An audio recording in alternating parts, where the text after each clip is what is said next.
Bonsoir à tous, prévision, tendance pour ce week-end, la semaine prochaine, Noël inclus, en allant donc jusque pour la fin décembre. On va s'arrêter au dimanche 29 décembre, ce sera déjà très bien parce que déjà même la seconde partie de semaine prochaine est à ce jour encore extrêmement peu fiable, côté synoptique, côté température, côté redoux en altitude. On va en parler. Alors déjà, demain, on sait que ce sera anticyclonique, ce sera froid avec quelques gelées dans l'est, mais anticyclonique, donc une journée classique d'hiver avec voilà, du soleil, le retour de l'anticyclone.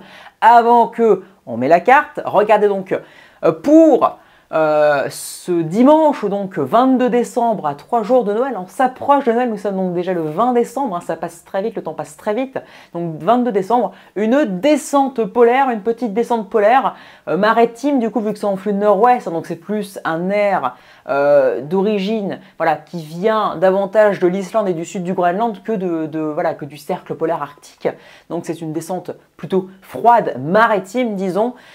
Pour ce dimanche, on regarde avec la synoptique beaucoup plus froide. Voilà.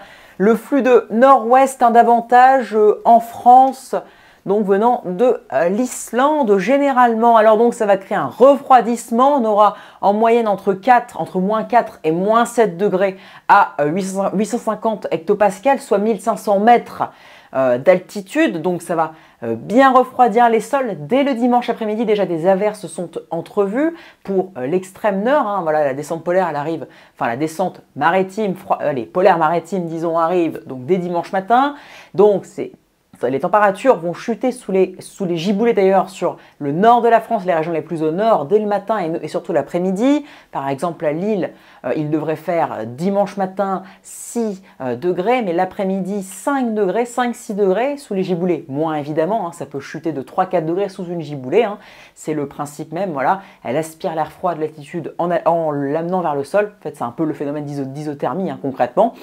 Et donc une chute ensuite qui va s'intensifier sur toutes les régions en soirée parce que c'est cet air beaucoup plus froid polaire, disons, en fait englobera quasiment tout le pays en fait, par rapport à ce qui était prévu il y a quelques jours encore. Là, ça va englober tout le pays. Après, surtout les régions centrales et est évidemment, on va le voir. Après, pour lundi, des gelées sont attendues, mais surtout aussi un paramètre à ne pas oublier, la carte de risque de neige, parce que oui, qui dit giboulée dit air froid en altitude, voilà, qui dit giboulée et air froid en altitude, suffisamment froid, entre moins 5 jusqu'à moins 5, moins 7, entre le nord et l'est, n'oubliez pas.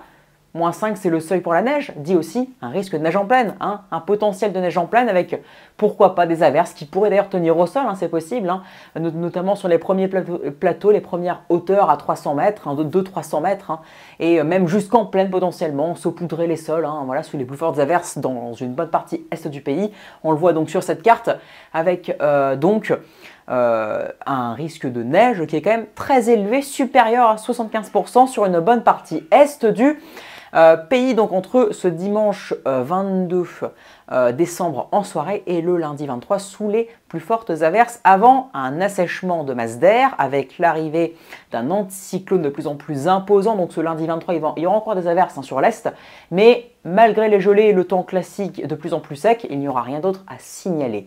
Pour ce mardi 24, le réveillon de Noël, même si en général on fête Noël plutôt le soir ou vers minuit, on va dire, voilà, c'est le réveillon, donc l'anticyclone, la patate anticyclonique, et ça y est, elle vient officiellement sur la France. Après, nous sommes le 20, c'est le 24, et étonnamment, d'habitude, les modèles arrivent à anticiper une patate, arrivent à anticiper son emplacement exact à une semaine d'échéance. Là, nous sommes à 5 jours d'échéance et l'emplacement n'est même pas calé. Regardez donc pour la synoptique du 24 décembre, la patate arrive, l'anticyclone arrive sur la France, mais d'un côté, vers donc les Balkans, il y a une goutte froide, il y a un système dépressionnaire qui est entrevu et plus ce système ira au nord, plus ce système se rapprochera de la France, en fait, si je puis dire, plus le flux sera orienté à l'est et donc plus la patate, entre guillemets, la patate anticyclonique, les très hautes pressions anticycloniques seront revues plus au nord. Voilà, donc en fait, les deux sont reliés en fait.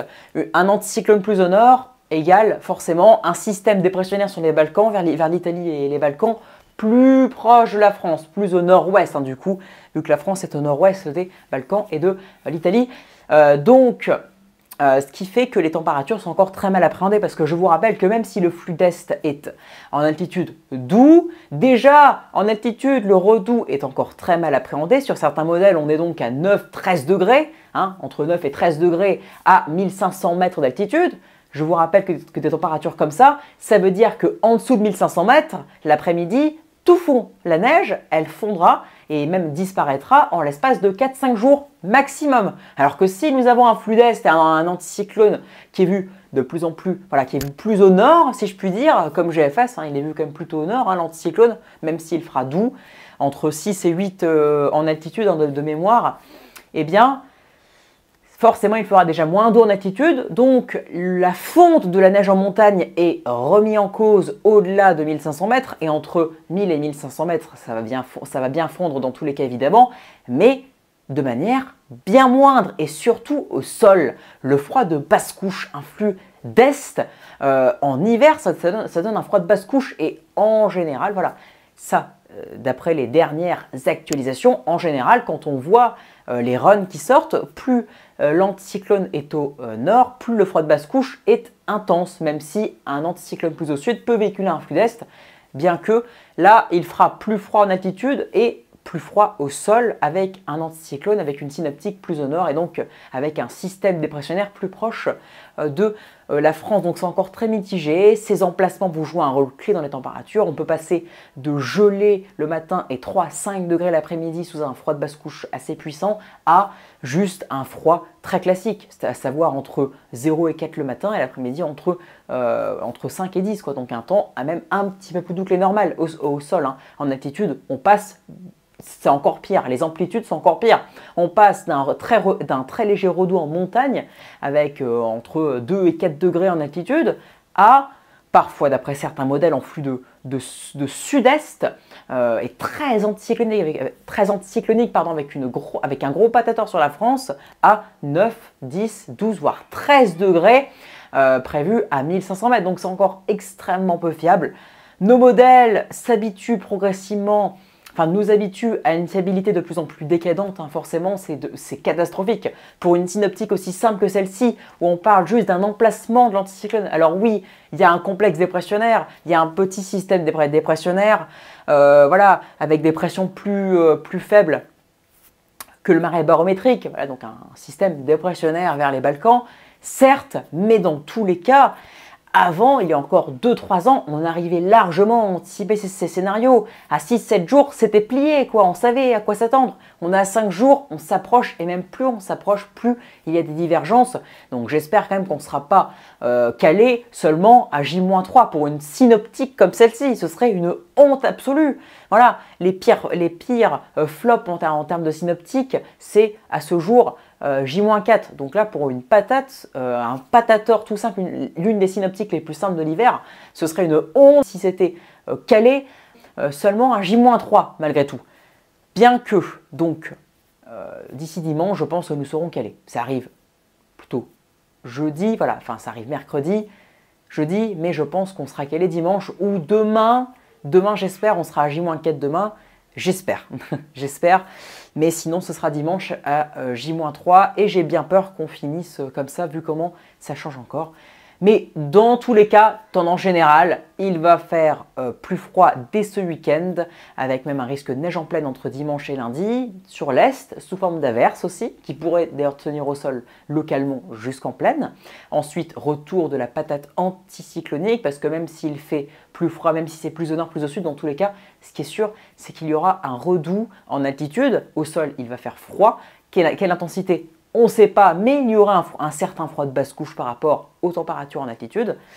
Mais dans tous les cas, les hautes pressions seront là, donc aucune précipitation. Et par contre, en termes d'ensoleillement, là aussi, il y a des divergences, mais a priori, on pourrait quand même retrouver un temps un peu plus ensoleillé, du moins on l'espère de tout cœur, parce que l'ensoleillement depuis octobre, c'est aussi une catastrophe monumentale. Allez, donc j'espère que ces tendances vous auront plu, parce qu'après, on va jusqu'au 29, ok, mais il n'y a rien à dire. En fait, la patate, elle devrait durer. Ou alors peut-être un marais barométrique à la fin de l'échéance, pour fin décembre, tout fin décembre, début janvier. Mais c'est encore trop hypothétique. On en reparlera dans les prochains jours. Voilà donc pour ce bulletin de prévision et tendance pour Noël et surtout après Noël jusqu'à fin décembre. J'espère que celui-ci vous aura plu. Si c'est le cas, abonnez-vous, likez, partagez, commentez si vous avez des questions. C'est très important en tout cas de vous abonner et de liker pour me soutenir et de partager aussi. Ça participe à faire que la chaîne se fasse connaître davantage et plus rapidement. Donc je vous remercie infiniment pour ceux qui le feront. Excellente soirée à tous. Merci pour votre écoute. Ciao.